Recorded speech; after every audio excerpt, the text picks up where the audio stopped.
नमस्कार दोस्तों, आप सभी का रोचक कथाएं में स्वागत है। आज मैं लेकर आई हूँ भगवान शिव के पुत्र भगवान अयप्पा स्वामी की कथा। पौराणिक कथा के अनुसार कहते हैं कि भगवान शिव के कई पुत्र थे, जैसे गणेश, कार्तिकेय, सुकेश, जलंधर, भौम, अंधक आदि। उनमें से एक अयप्पा स्वामी भी थे। अयप्पा स्वामी के जन्म की कथा बड़ी ही रोचक है। केरल के सबरीमाला में भगवान अयप्पा स्वामी का प्रसिद्ध मंदिर है, जहां लाखों लोग उनके दर्शन करने के लिए आते हैं। भगवान अयप्पा के पिता शिव और माता मोहिनी हैं। भगवान विष्णु का मोहिनी रूप देखकर भगवान शिव का वीर्य पात्र हो गया था।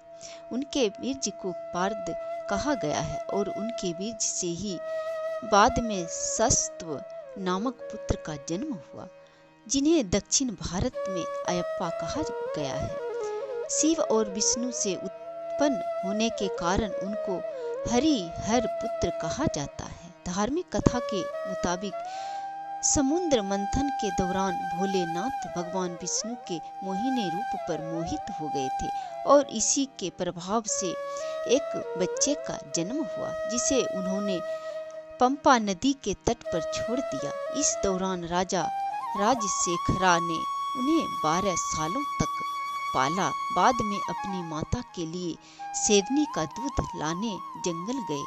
अयप्पा ने राक्षसी महिषी का भी वध किया था। अयप्पा के बारे में किंवदंती है कि उनके माता पिता ने उनकी गर्दन के चारों ओर एक घंटी बांधकर उन्हें छोड़ दिया था। पंडालम के राजा राजशेखर ने अयप्पा को पुत्र के रूप में पाला, लेकिन भगवान अयप्पा को ये सब अच्छा नहीं लगा और उन्होंने वैराग प्राप्त हुआ तो वे महल छोड़कर चले गए। कुछ पुराणों में अयप्पा स्वामी को शास्ता का अवतार माना जाता है। भारतीय राज्य केरल में सबरीमाला में अयप्पा स्वामी के प्रसिद्ध मंदिर है, जहां विश्व भर से लोग शिव के इस पुत्र के मंदिर में दर्शन करने के लिए आते हैं। इस मंदिर के पास मकर संक्रांति की रात घने अंधेरे में रह रहकर यहाँ एक ज्योति दिखती है। इस ज्योति के दर्शन के लिए दुनिया भर से करोड़ों श्रद्धालु हर साल आते हैं। सबरीमाला का नाम सबरी के नाम पर पड़ा है, वही सबरी जिसने भगवान राम को जूठे फल खिलाए थे और राम ने उसे नवधा भक्ति का उपदेश दिया था। बताया जाता है कि जब जब ये रोशनी दिखती है, इसके साथ शोर भी सुनाई देता है। भक्त मानते हैं कि ये देव ज्योति है और भगवान इसे जलाते हैं। मंदिर प्रबंधक के पुजारियों के मुताबिक मकर माह के पहले दिन आकाश में दिखने वाले एक खास तारा मकर ज्योति है। कहते हैं कि अयप्पा ने शैव और वैष्णवों के बीच एकता कायम की। उन्होंने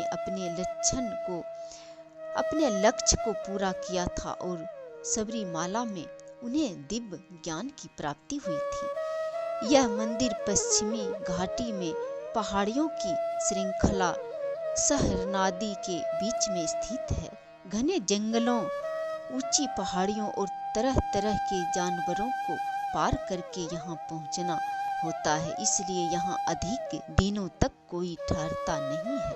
यहाँ आने का एक खास मौसम और समय होता है। जो लोग यहाँ तीर्थ यात्रा के उद्देश्य से आते हैं, उन्हें 41 दिनों का कठिन व्रताम का पालन करना होता है। तीर्थ यात्रा में श्रद्धालुओं को ऑक्सीजन से लेकर प्रसाद के प्रीपेड कूपन तथा उपलब्ध कराए जाते हैं। दरअसल मंदिर 914 मीटर की ऊंचाई पर है और केवल पैदल ही वहां पहुंचना पड़ता है और पहुंचा जाता है। एक अन्य कथा के अनुसार पंडालम के राजा राजशेखर ने अयप्पा को पुत्र के रूप में गोद लिया, लेकिन भगवान अयप्पा को ये सब अच्छा नहीं लगा और वे महल छोड़कर चले गए। आज भी यह प्रथा है कि हर साल मकर संक्रांति के अवसर पर पंडालम राजमहल से अयप्पा के आभूषणों को संदूकों में रखकर एक भव्य शोभा यात्रा निकाली जाती है, जो 90 किलोमीटर की यात्रा तय करके 3 दिन में सबरीमाला पहुंचती है। कहा जाता है कि इस दिन यहाँ एक निराली घटना होती है। पहाड़ी की कांतमाला चोटी पर असाधारण चमक वाली ज्योति दिखाई देती है।